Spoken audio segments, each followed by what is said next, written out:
So, yeah, I'm uploading. Maybe you can see it. I don't know if I can do this so that I can see you seeing it, but I'm uploading my Three Wise Men video. Before I get going too far,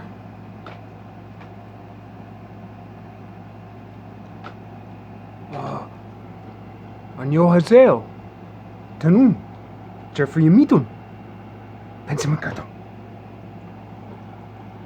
I know the pronunciation shit, but I gotta learn Hangul.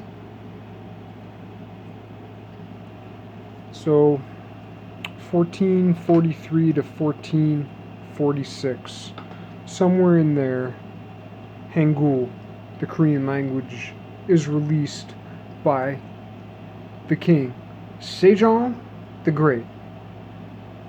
Alright. Salong Chuseo!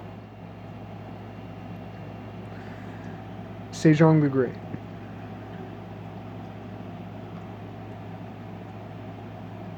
Before Sejong the Great was in the, he was the fourth king of the Joseon Jason dynasty. After the, I can't remember, but it's like Goryeo dynasty, where the G of the Goryeo phonetically is tied with the K of the Korean, where Korea comes from, the name Korea comes from the Goryeo dynasty, which ended in 1392. The flag, look up the flag of the Goryeo dynasty.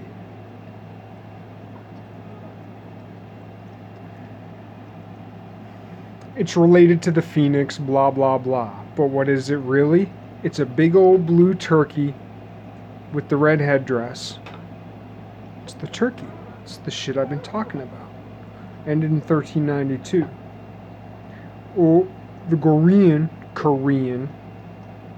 So that's the tying together of the G and the K, the G and the K. What else ties together the G and the K?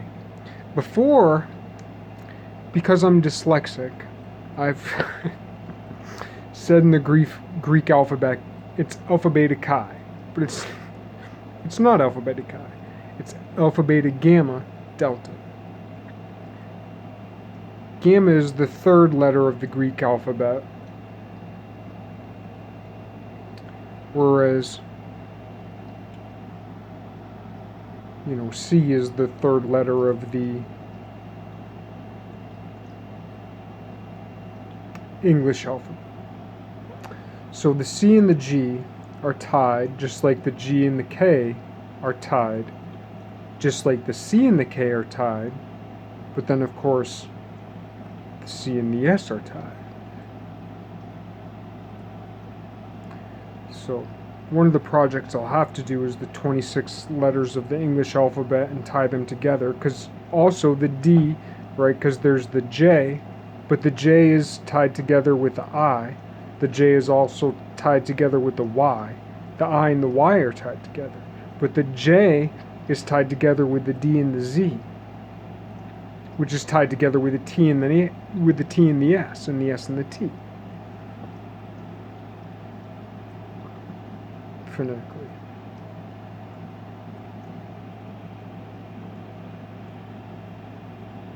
But yeah, so my last video that I'm posting, thrice, twice, twice, thrice, 33. One of the most amazing people I ever heard speak was a guy who called himself Master Teacher 33. I wasn't into him because of the fucking title and the master and this and that. And he'd said in his own podcast how, like, this, that, whatever, all these witches, all these people in religion, all these philosophers were drawn to him because they knew what that means. I still don't know what that means. I wasn't drawn to him by that. I was listening to everything at that time, 2013-ish. I was listening to everything. But it was other things that he said that made me be like, phew. Anyway. 33 pages. Sejong the Great, 1443. The Hangul language of Korea. You know, I'm still trying to learn this stuff. So I just said these few words that I don't know what they mean. Apparently, Sejong the Great was a king. He created the Korean language as we know it today. He created Hangul. A king who created a language from scratch. From scratch. He wasn't just someone who manipulated it or whatever. He created the symbols, assigned phonemes to the symbols,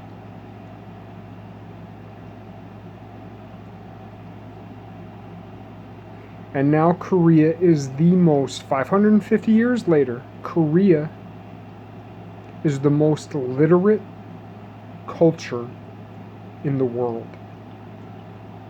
And he created that language so that the most illiterate people could learn it as quickly as possible.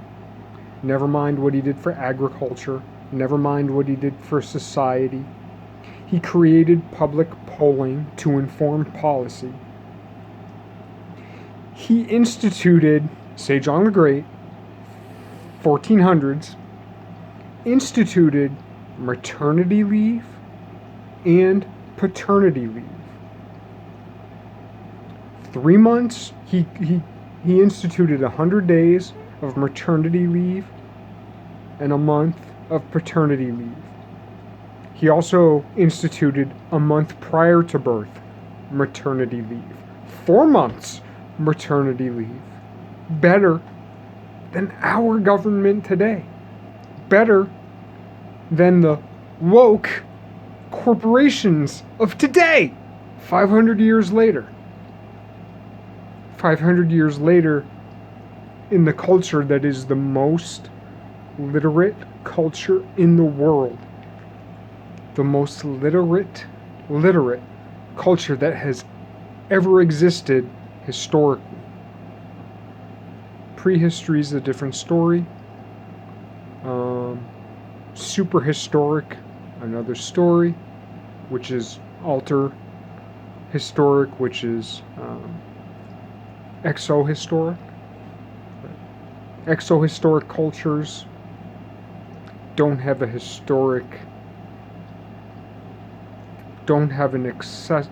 easily accessible historic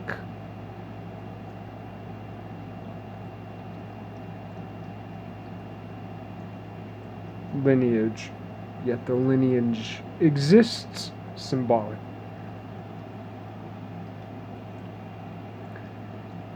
Sejong the Great King, back in the 1400s and the 1440s, before Columbus sailed the ocean blue, before Shakespeare, right? Shakespeare altered the language. I've already touched over how English is essentially the world's language, and it grew quick. And they say it's the hardest language to learn because it doesn't make sense. I'm saying it's because it's the most symbolic language. It was begun to be manipulated about the same time that Sejong the Great's Hangul, Korean, most literate language in the world today, language was completed. Sejong the Great King, wrote 4 pages. 4 pages. He wrote 4 pages that changed the world forever. He wrote 4 pages. 4 pages. Have you ever written 4 pages? I've written 4 pages. Right? How many pages did Euler write? They're still publishing Euler's works today in mathematics. The greatest mathematician ever has changed all the shit all around the world. Sejong the Great wrote 4 pages and created the most literate society in the world that has ever existed to our knowledge. Now, the whatever of worthies, his quote-unquote underlings, wrote another 29 pages that explained those 4 pages. 33 pages. 33 pages. Sejong the Great King. And I've talked about this before, or I've commented on it before in someone else's video, right? Because we talk about, like, well, we know that Plato hated democracy. Fuck Plato. Fuck democracy and Plato. So where do you go without republicanism or democraticism? Plato's Republic sucks. And it is already, people think it's a world coming. Plato's Republic exists already, but the solution to Plato's Republic exists already. Anyway. Sejong the Great wrote 4 pages. His quote-unquote underlings wrote 29. It's also mentioned that Sejong the Great created Hangul with his daughter.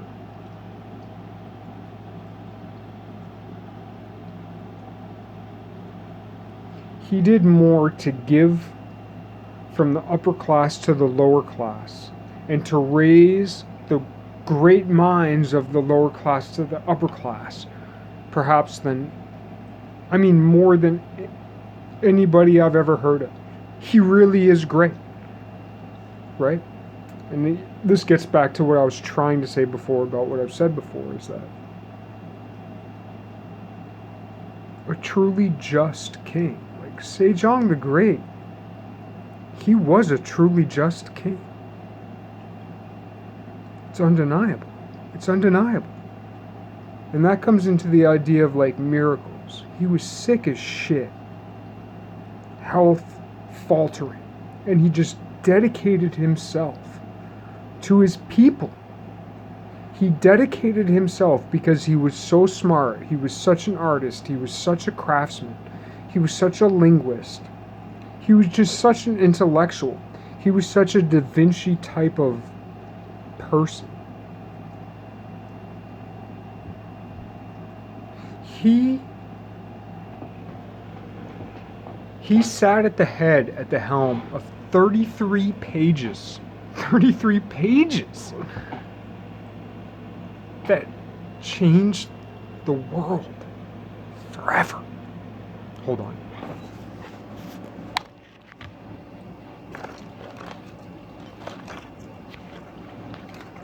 Oh, I don't know if I can do it. Hold on.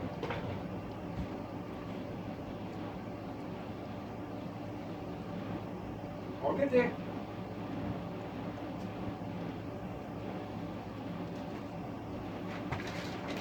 Oh shit.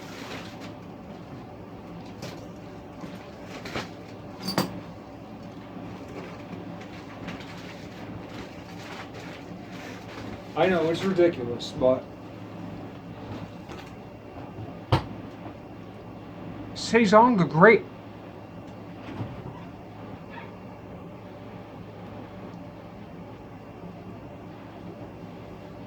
waves, particles. There was a day back in 2015 where I wore this garb, minus this little guy, which I put on later to hold my amplitude heater flags. It's weird how even this polyester can make a difference symbolically in our lives. Sejong the Great, 1443, 1446, writes a 4-page document which is annotated with 29 further pages. 33 pages. Principia Mathematica, right? However many texts of Newton written in Latin to the English. I mean, don't get me wrong about the Latin and the English and the Greek and the Ethiopian and the Egyptian and so on, like the way these symbols move through time, never mind this Chinese, never mind the Japanese. But just as a singular person who cared so much for the people he was responsible for, that he dedicated his life to write books on agriculture, to write books on science, to promote people from lower classes that supposedly the Goryeo dynasty wouldn't have, a predominantly Buddhist society, while the Joseon, he was the 4th king of the Joseon dynasty that went from 1392 to the 1870s, I think. And the Korean dynasty went from like late 900s to 1392. That goes with the G and the K, which is also related, side note, to the Hebrew name for fish, dog, and the Roman and Greek name for carrot, dock. Carrot and chariot are both derived from the Proto-Indo-European, quote, GWIE, quote, well, quote, GWIE dash quote, which relates back to the Sanskrit word for carrot, which is somewhere in the neighborhood of GRJNM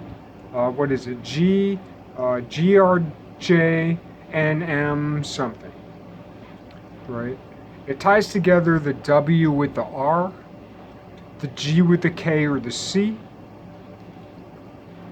So the GW, the GUI is the G is the Kui.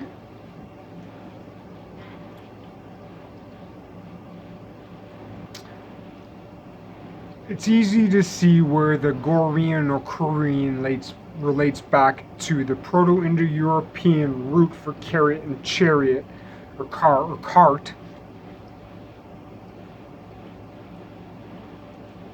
Korean, Gurjinum, because the J and the I and the Y. 1392, 5 years before Sejong the Great, a truly great king. I mean, undeniably, created the language that 500 years later has produced the most literate nation in the world ever that we know of. That ain't nothing. To call that king great is not, you know. Please don't knock that statue down.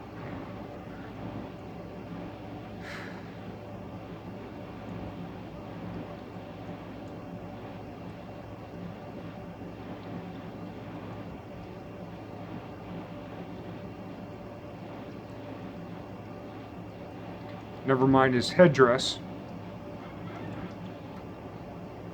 She had 2 little points like a bunny, but if you looked at it from the backside, it looked like a couple of little footprints. So he's upside down. Just saying. Couch it.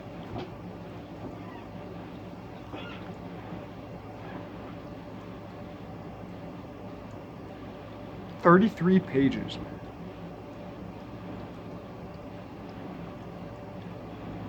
Created a language. Other people manipulated what was there. Never mind the math and all that was created about the same time and 100 years later. This dude pulled with his daughter,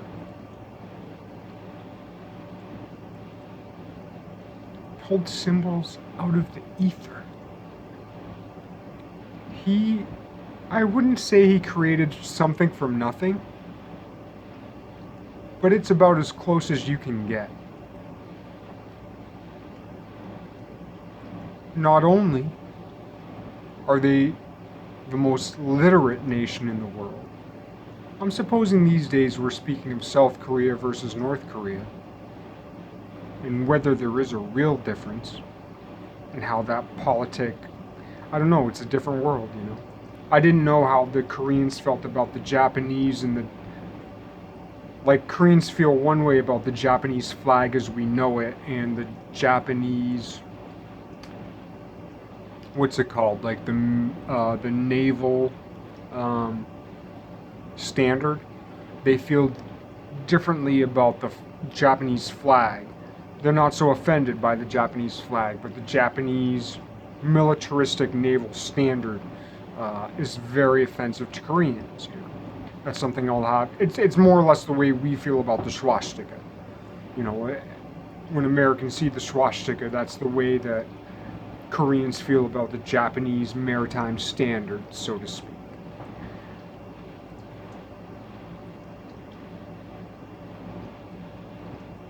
But what do they have in common?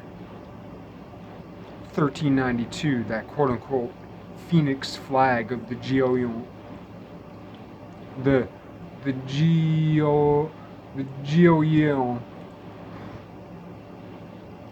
which is related to the Proto-Indo-European GWIE, which is related to the root word of carrot and chariot, which originated in Turkey. Turkey Tom with the blue and the red, which is the flag of 1392.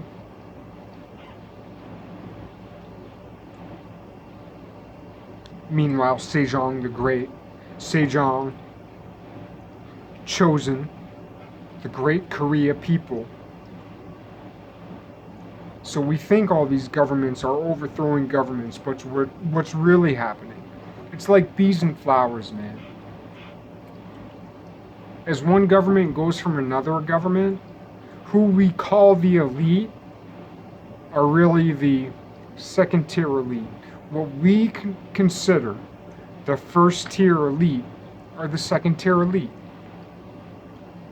Just like the flowers. If we watched a time lapse of a garden, and these flowers come and these flowers go, if it was a time lapse, if it was like one photo taken every 3 minutes, right? And we'd see this time lapse over 3 years. At that resolution, we wouldn't see the bees pollinating this, pollinating that, pollinating this, pollinating that. So, if we put that into deliberation, if we put that into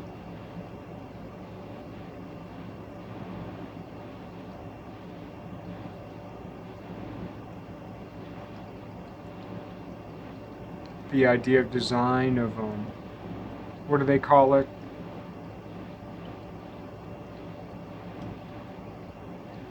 You know, the whole quote-unquote creationist word for design. I can't remember.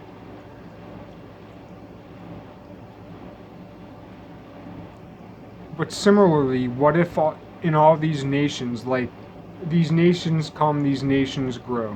These flowers, these plants come, these plants go. This comes, that goes, this goes, that comes, right?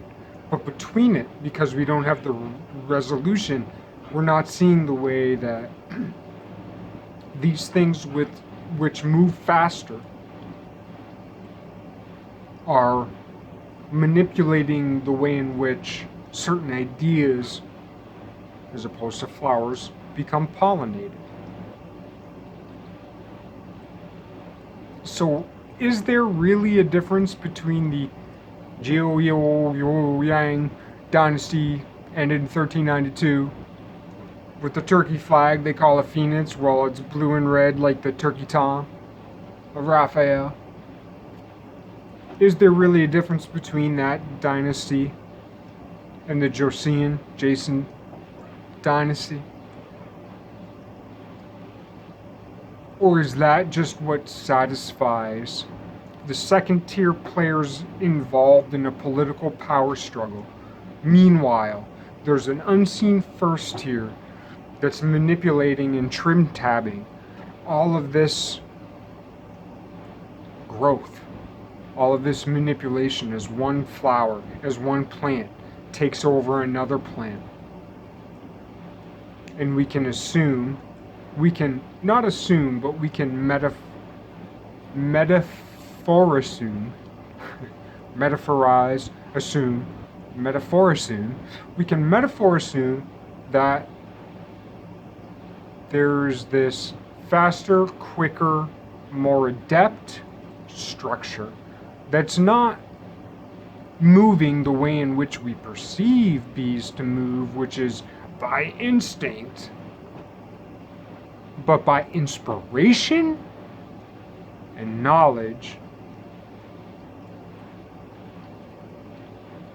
to adapt the political environment.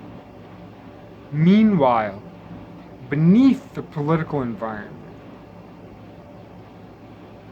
this continuous, I wouldn't call it post-historic or postmodern, but supra-historic, supra-modern, subra historic, subra-modern, all around, moving, not consciously but aware.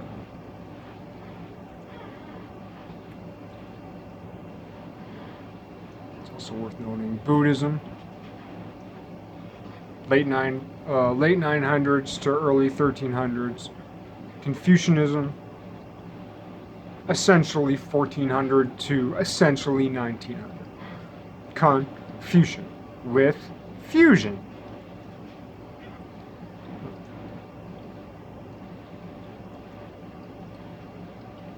Created a language. Singular king. 4 pages with 29 pages explanation. 33 pages. They created the most literate nation in the world ever 500 years ago. 500 years ago. Created calendars, texts on agriculture, on astronomy, created new forms of clocks, created a fucking language that is considered original and scientific. My assumption is that there is a great logos buried in that text. Like, never mind that it created the most literate language in the world. There are 29 pages that describe the philosophy of that text.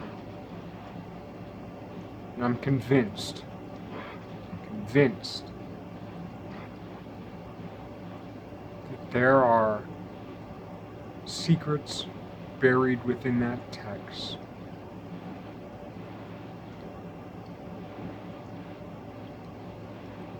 That describe physical, spiritual phenomena of today, which have yet to be revealed.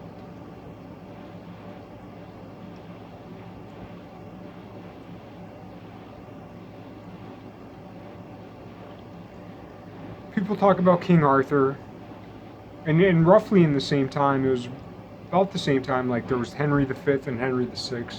Henry V is considered to be a great king, and he died about the same time that Sejong the Great came about, right? And Shakespeare wrote about Henry V, which was in roughly the Sejongian era on a different part of the world.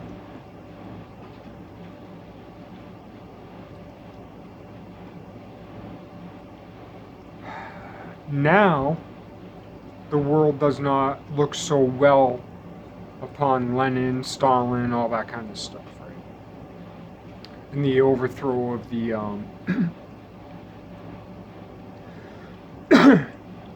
the overthrow of the Russian crown of Nicholas, Princess Anastasia.